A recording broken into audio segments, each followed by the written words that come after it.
रास्तों से भटकते भटकते, रास्तों से भटकते भटकते स्याह दीवार सामने आ खड़ी हूँ।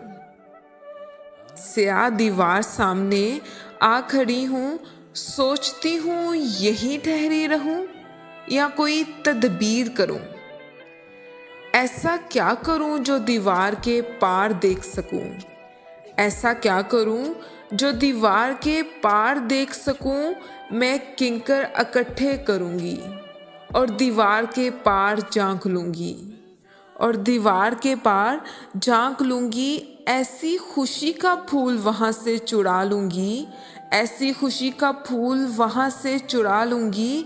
स्याह दीवार को जो मेरी, स्याह दीवार को जो मेरी जिंदगी की रोशन ताबीर बना डालेगा, उसी पे मैं फिर अपना आशियाना बनाऊंगी।